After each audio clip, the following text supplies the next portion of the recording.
Okay, how many of y'all had a great big Thanksgiving dinner over the holidays? All of us. It is normal that most American meals have some kind of bread, pie crust, or roll served with every Thanksgiving meal. The FGI, or Free Government Information website, states that in 2006, 108 billion bushels of wheat were harvested for breads, rolls, not just for Thanksgiving, but for the whole year. This year, for Christmas, I'd like to give you a simple homemade yeast roll recipe that you can use to make your family's homemade yeast rolls for your Christmas dinner. I'm a mom and a wife, and I make these yeast rolls quickly, easily, and smoothly almost every year for the holidays. My husband and children think that they are yummy, delicious, soft, and really good that complement every meal. Today, I will show you and demonstrate how to make these simple homemade yeast rolls. First, I will list the ingredients, then I will go through the procedure, and I will also give you some different types of shaping and or kinds of rolls to make. The first ingredient you'll need is flour. You have to make sure you get all-purpose flour and not self-rising. Pillsbury makes bread flour, which is really good. It's made mostly for bread machines, but it's really good for making homemade hand-kneaded rolls too. The second thing you'll need is yeast, active dry yeast. They have rapid rise yeast, but I find the active dry yeast is easier and more accurate and consistent when I use it. What is yeast? On thepantrycook.com, it claims that yeast is a single-celled fungus. When you mix flour and water together, it creates a very likable habitat environment for yeast to grow. So as the yeast feeds off of the flour and water mixture and the sugar that is produced from the flour and water, it grows. As it grows, it produces carbon dioxide and alcohol. Carbon dioxide is, of course, what helps inflate your bread as it cooks, and the alcohol gives it a flavor.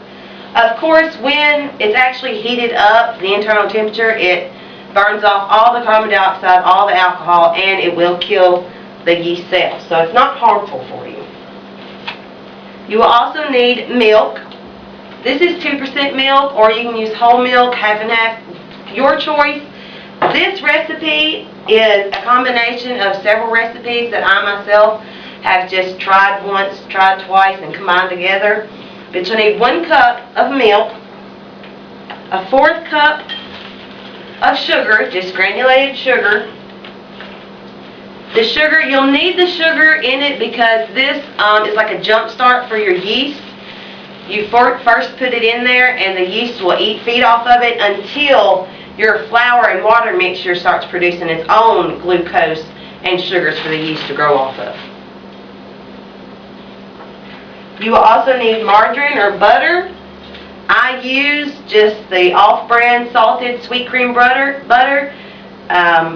I've not tried anything else. I've always used this, so there may be different substitutions that you can use. Okay.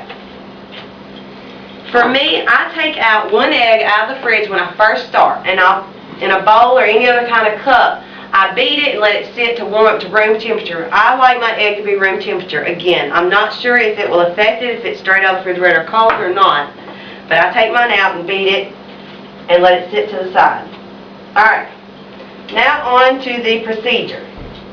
The first thing you're going to do is take 1 pack of your yeast and 1.5 cups of your flour. I use a butter bowl. It's my mixer. It's easier for it to blend it in it.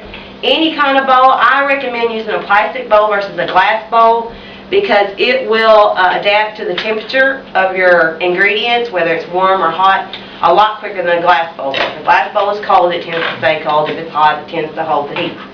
So I use a plastic bowl.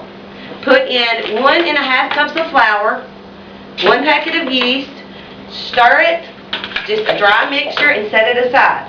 While that's sitting, take a saucepan In your saucepan, you will add your 1 cup of milk. 1 cup of milk. I'm doing this. I did this last night, so I won't be doing it again.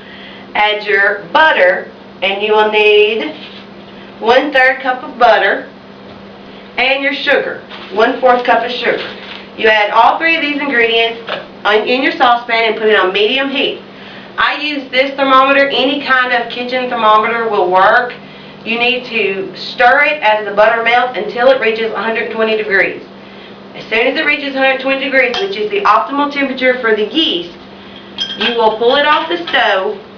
Remember, this is your flour and yeast mixture.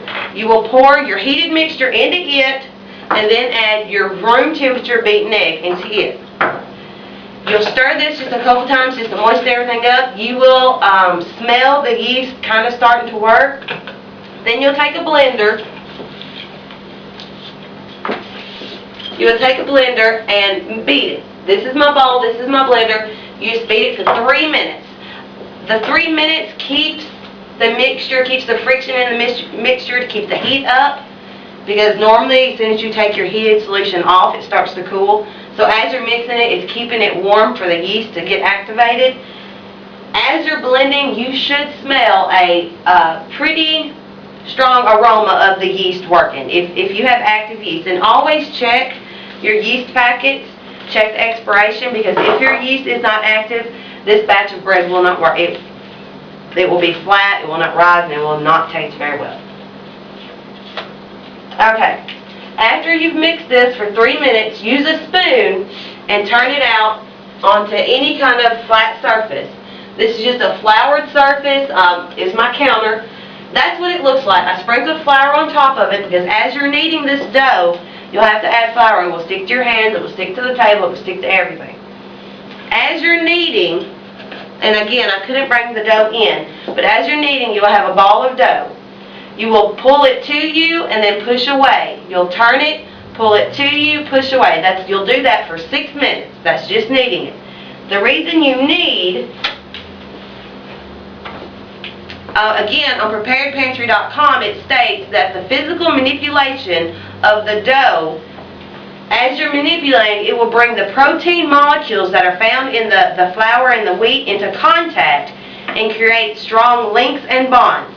As this happens, gluten is formed, and gluten is what gives your dough the elasticity that it needs to rise as the yeast gives off carbon dioxide to inflate. So you have to have all these different things, elements coming together for your bread to rise, pretty much. So, okay. As you're mixing this, you should add another 1.5 cups of flour into it. Sometimes it may take 2 cups, sometimes a little less, but that will give your dough the exact consistency you need for it to rise and hold form and make your rolls. Okay. This is what my dough ball looked like when I finished.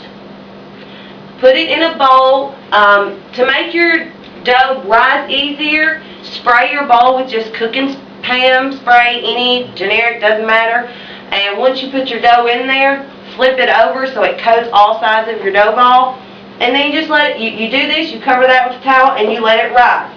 For me, I put my dough in a oven only because it's a controlled environment. I don't cut the oven on, I don't leave it on or anything. Just no drafts can get in, no winds can get in, no kids going by picking up the towel to see what's in the bowl. So that's what I do with mine. Now, you will leave this in for an hour. After an hour, as you can see, the dough has nearly doubled in size. It has risen over the top of the bowl. That's what you want it to do. If it doesn't rise this first time, chances are your yeast was not active or you killed it because the warm solution was too hot or too cold, it never activated. If it doesn't rise the first time, the odds are you can scrap it and start again. You will punch down the dough. As you can see, that's just my big fist print off in it. You punch right through the center. Then you'll take the edges, all of these edges, you will fold in all the way around to make it a ball again, and then you flip it out onto your floured surface. Now you're going to shape the dough. The only thing, when you shape the dough, this is simple ball form. You'll pinch off a portion, roll it in your hands, put it on your pan, parchment paper, cookie sheet, whatever you choose to cook on. You will again cover it with a towel, and it should nearly double again. This is the before it rose. This is the after. All of them should be touching. There should be no more gaps like on before it rose. So again, you'll put it in the oven or on a counter, wherever you choose to put it, in a controlled environment. Let it rise. This rises in about 30 to 45 minutes. Okay, then you simply bake. Bake at 350 degrees about 12 minutes, 12 to 15 minutes till the tops are brown. You can spread with butter if you so choose or not. I'm also going to talk about the different shapes. When you shape your dough, you can do any shape you choose. There's three pretty popular shapes. Of course, just the round, and you can have small or big. You have these, which are called butter horns, which is nothing more than you flatten your dough out, cut it into triangles, and then roll it from the big end to the little end, and then just kind of shape it into a C shape or a half horseshoe shape. Then you have, these are called clover leaves, and this is nothing more than a muffin pan. You'll take 3 of your little balls, you put them together. As this cooks and rises, it fuses together, but once you take them out, they can be broken apart very easily. And there are the rolls I made last night, which my children and husband enjoyed as soon as I got them out. Today I've told you the ingredients, the procedures, and the different shapings which you can do with your very own homemade yeast roll recipe. I hope you all can now go home and make your own homemade yeast rolls with this recipe, and maybe even make them for your friends and family or co-workers during the holiday season. Thank you.